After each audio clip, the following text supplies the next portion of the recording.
His name was Yasuke. Believed born around 1555 in Southeast Africa, last documented in 1582. The only African man in recorded history to be granted the rank of samurai. He served Oda Nobunaga for 15 months. Then his master died, and the man walked into a silence that has never been broken. This is his story. It was just before dawn on the 21st of June, 1582.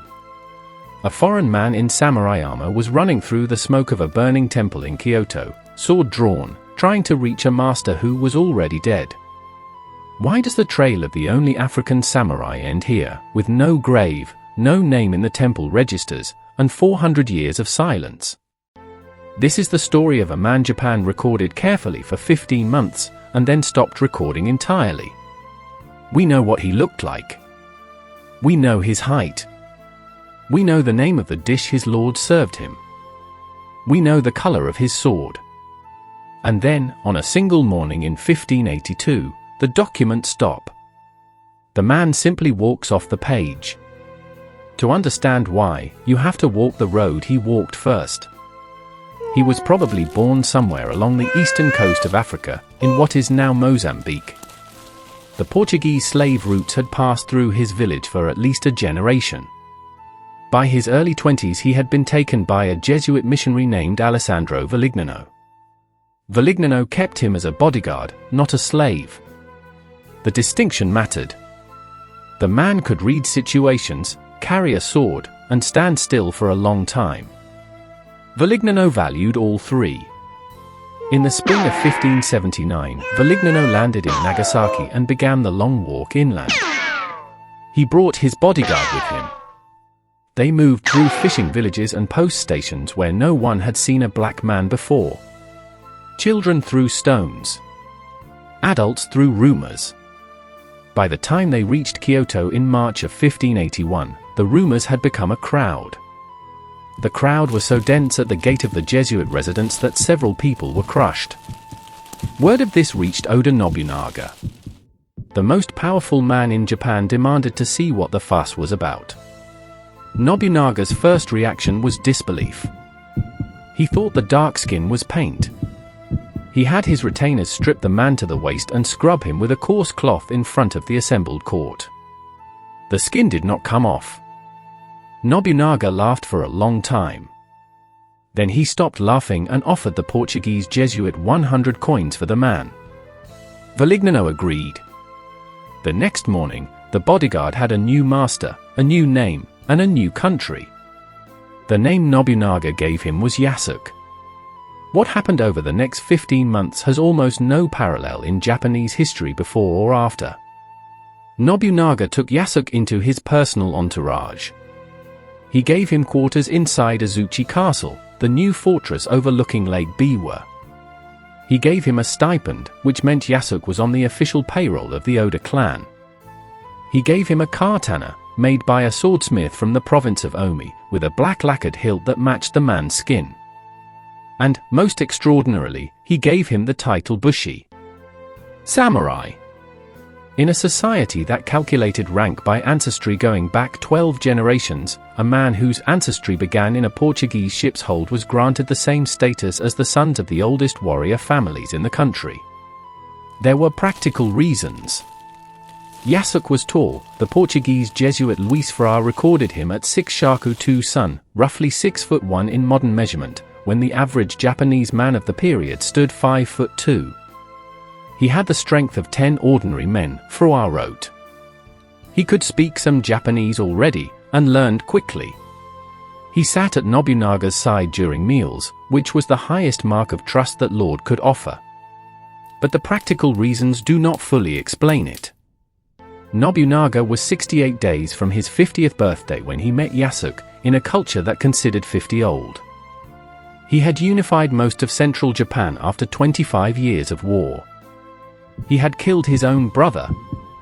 He had burned a Buddhist sect alive. He had executed his oldest ally's wife. He had nothing left to prove to the Japanese aristocracy. What he had, perhaps, was a deep curiosity about a world the aristocracy could not see. There is a small story from this period that nobody includes in the Japanese textbooks. Nobunaga had Yasuke trained in tea ceremony. Not because he expected the African retainer to serve tea, that was women's work. He wanted Yasuke to understand the shape of stillness. The two men sat across from each other in the tea room inside Azuchi Castle, drinking matcha in absolute silence, for the better part of an afternoon, on at least one documented occasion in early 1582. When you read that detail, the entire picture rearranges itself. This was not a curiosity, a foreign exhibit, a costume piece. This was a working friendship between two men who could not have come from further apart corners of the world. And then, on the morning of the 21st of June, 1582, the friendship ended. A trusted general named Akechi Mitsuhide turned his 13,000 troops around and marched them not toward the front, but back toward Kyoto. He surrounded a small temple called Hunnoji where Nobunaga was sleeping with 30 bodyguards. He set it on fire. Yasuke was inside. The records of what happened inside the burning temple come almost entirely from Jesuit sources, because the Japanese chroniclers who survived the day had reasons not to write everything down. Nobunaga, realizing the situation, committed seppuku in an inner chamber. Yasuke fought through the corridor with his katana, killed 2 of Akechi's soldiers, and made it to the outer courtyard. He could have surrendered there. He didn't. He ran across Kyoto, through streets where civilians were screaming, to the Niho Palace, where Nobunaga's son and heir Oda Nobunaga had barricaded the gates with about 150 retainers. Yasuke joined them. The defense of Niho Palace lasted only a few hours. Akechi's troops broke through the eastern wall by mid-morning. Nobunaga committed seppuku in the same way his father had, an hour before. Yasuke kept fighting. When the last samurai standing was a 6'1" black man in foreign armor, surrounded on all sides, Akechi's commanders sent a messenger to ask their general what to do. What Akechi said next is recorded by Luis Fra, and it has bothered historians ever since. He is not a Japanese man, Akechi said. Treat him as a beast, and return him to the Southern Temple.